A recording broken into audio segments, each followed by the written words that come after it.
Hello সবাইকে, আমার channel Moumita nine অফিসিয়ালের আরও একটা নতুন গল্পে সকলকে স্বাগত জানাই। আশা করি সবাই ভালো আছেন, সুস্থ আছেন, আমিও ভালো আছি। আমি মৌমিতা।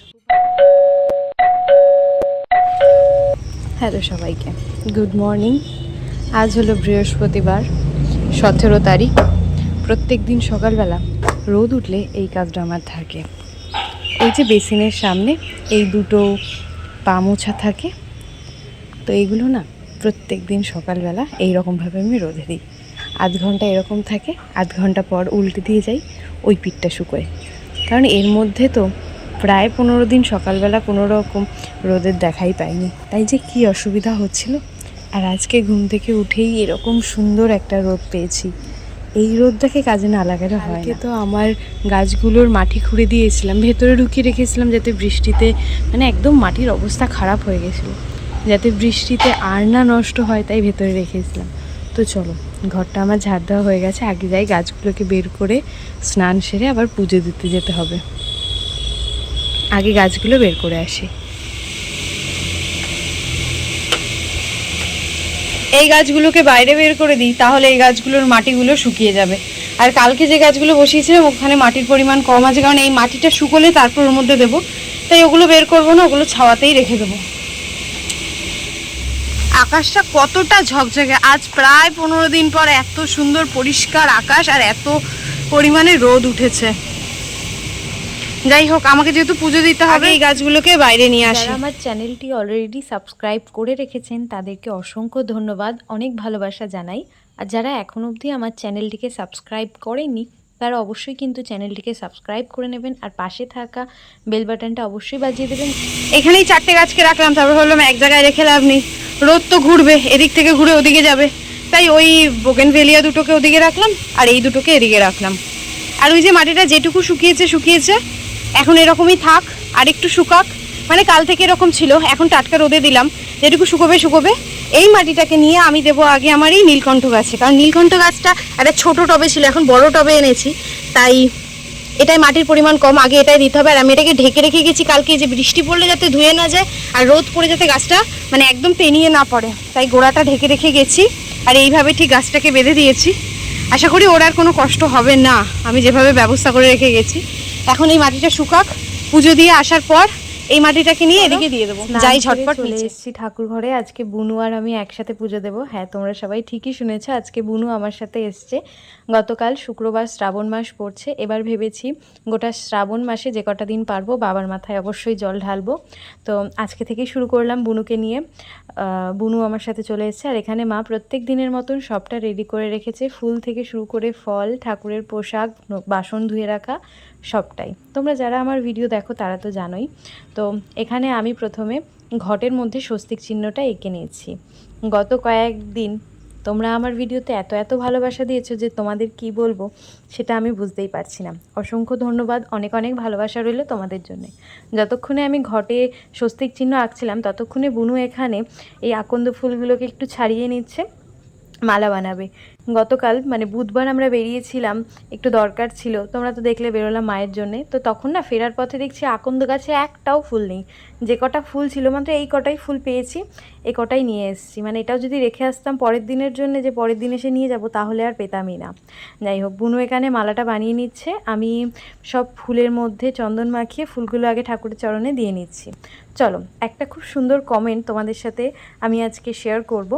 আগের সপ্তাহে বৃহস্পতিবারের যে পুজোর ভ্লগটা তোমাদের সাথে শেয়ার করেছি, সেই ভ্লগেই একজন দিদিভাই কমেন্ট করেছে, যার চ্যানেলের নাম হলো @গৃহবধূ। সে আমাকে বলেছে যে মা লক্ষ্মীর ঘটের মধ্যে গোবিন্দভোগ চাল বা আতপ চাল দিতে হয়। আমি এই জিনিসটা জানতাম না, মাও কখনো বলেনি।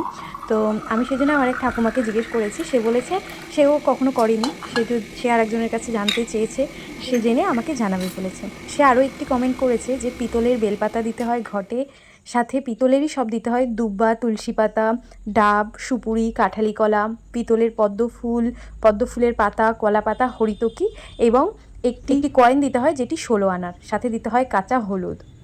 এগুলো সব আমার জানা নেই, মাকে বলেছি এবং ঠাকুমাকে বলেছি, তারা বলেছে জেনে জানাবে। যাই হোক দিদিভাই, তুমি এত সুন্দর একটা কমেন্ট করেছো, তার জন্য তোমাকে অসংখ্য ধন্যবাদ।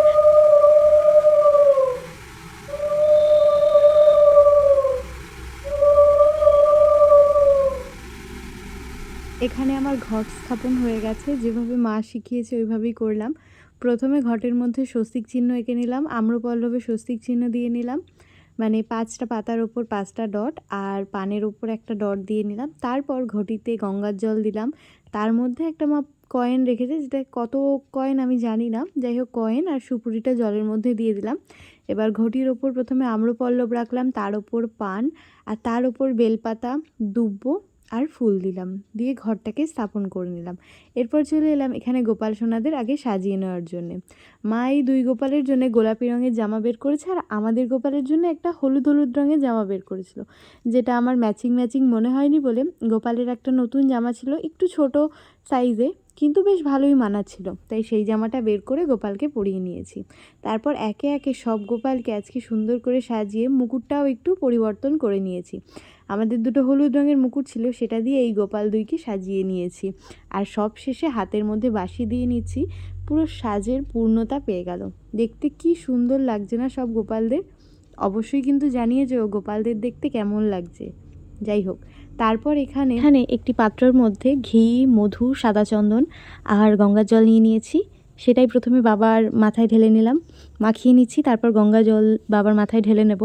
তো এইভাবেই প্রত্যেকবার বাবার মাথায় জল ঢালি। এবার ভেবেছি শ্রাবণ মাসে পুরো শ্রাবণ মাসটাই নিরামিষ খাবো। তো বাবা যদি চায় তাহলে অবশ্যই আমি পারবো। প্রথমে ভয় খাচ্ছিলাম, মা বললো পারবি না তোরা। যাই হোক, পারতে তো হবেই, হর হর মহাদেব। তো এখানে বাবার মাথায় জল ঢালা হয়ে গেছে, যে মালাটা বানিয়েছিলাম সেটা সুন্দর করে বাবার গলায় পরিয়ে নিয়েছি। কি সুন্দর লাগছে না দেখতে। আর মা আজকে তুলেছিল 4খানা কলকে ফুল হলুদ রঙের, তো বুনু সেই কলকে ফুলগুলোকে নিয়ে 3 গোপালের কানের সাইডে গুজে দিয়েছে। দেখতে কতটা সুন্দর লাগছে না।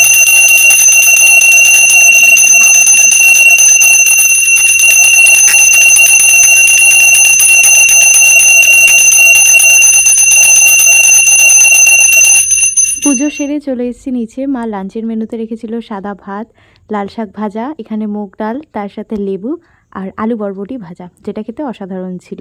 দুপুরের লাঞ্চটা এটা দিয়ে সেরে নিয়ে দিয়েছিলাম এক ঘুম, আর তারপর সন্ধ্যেবেলা চলে এসেছি ওপর। সকালবেলা আলপনা দিয়েছিলাম, আজকে তো আলপনা তোমাদের সাথে দেখানোই হয়নি। ওই যে আলপনা দেওয়া রয়েছে, আর তার মধ্যে না একটু আগে হঠাৎ করে কারেন্ট চলে গেছে, তাই মা এসে এমার্জেন্সিটা দিয়ে গেল। এমার্জেন্সি দিয়ে যাওয়ার একটা কারণ হলো, আজকে আমি ঠাকুরের জন্য ভাবছি বানাবো গজা।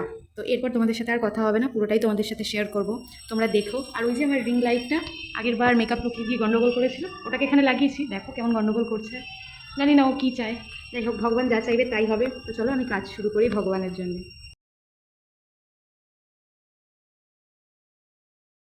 আবারও কারেন্ট চলে গেল, সব অন্ধকার, তো পুরো অন্ধকার। যাই হোক, এখানে আমি কাজ করছি, আলো আছে। আর তার আগে সকালবেলায় বাসনগুলো ধুয়ে রেখে গেছিলাম, কিন্তু এখন যেন কেমন একটা মনে হলো, তাই আরও একবার করে ধুয়ে নিয়েছি সব জিনিসগুলো।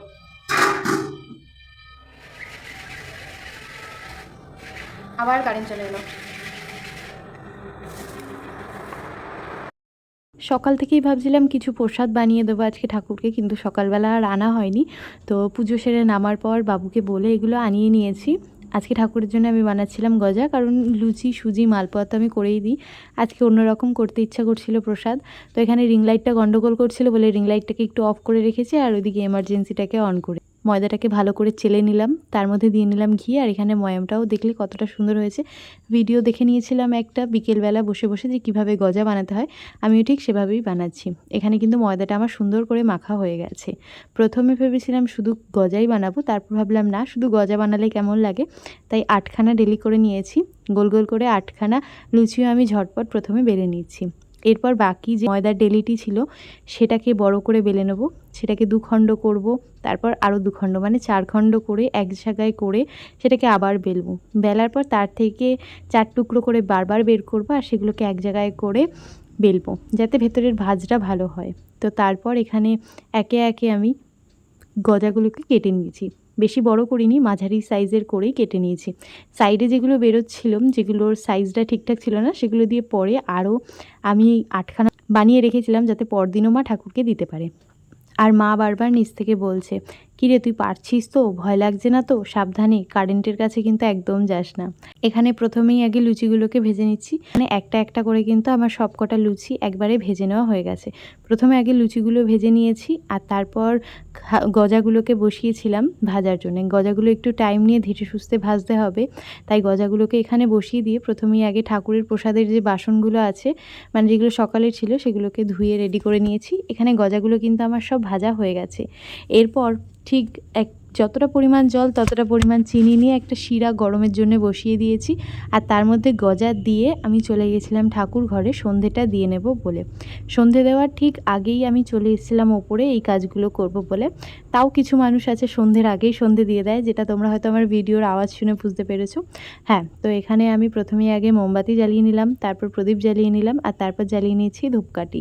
সন্ধেবেলা সন্ধ্যের যে একটা আমেজ, সেটা সন্ধেবেলাতেই আসে। সন্ধ্যের আগে বা সন্ধ্যের পরে দিলে কিন্তু সেই আমেজটা আমার মনে হয় না আসে। যাই হোক, ভিডিওটা সবাই কোথা থেকে দেখছো সেটা কিন্তু জানিয়ে যেতে একদম ভুলো না।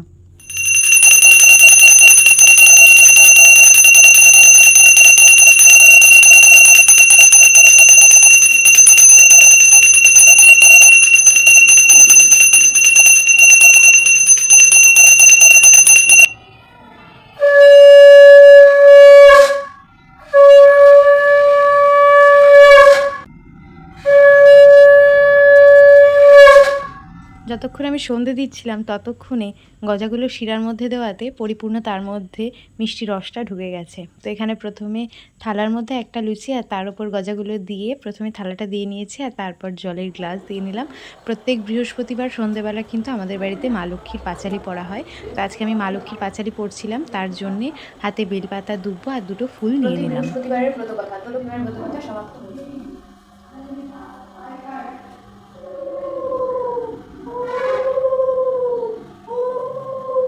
এখানে গোপালদের শয়ন দেওয়া হয়ে গেছে, একটু হাওয়া দিয়ে দেবো, আর দিয়ে দিয়েছি একটু গ্লাসে জল আর লজেন্স, রাতে যদি একটুখানি খেতে পায়।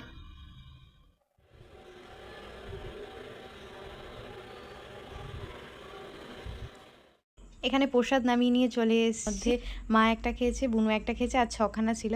আর আমি যতক্ষণ সন্ধে দিচ্ছিলাম, পুজো দিচ্ছিলাম, তার মধ্যে মা রাতের ডিনারটা করে ফেলেছিল। রাতের ডিনারে করেছিল সাদা আলুর তরকারি আর সাদা সাদা ময়দার পরোটা। তো আজকের মতন এইটুকুই। সারাদিনের গল্পটা তোমাদের সকলের কেমন লাগলো অবশ্যই জানিয়েছো। যদি কিছু ভালো লেগে থাকে তার জন্য লাইক করো, নতুন হলে অবশ্যই চ্যানেলটাকে সাবস্ক্রাইব করো। নেক্সট ব্লগে খুব তাড়াতাড়ি দেখা হবে। ভালো থেকো, সুস্থ থেকো, সাথে থেকে পাশে থেকো। Thanks for watching.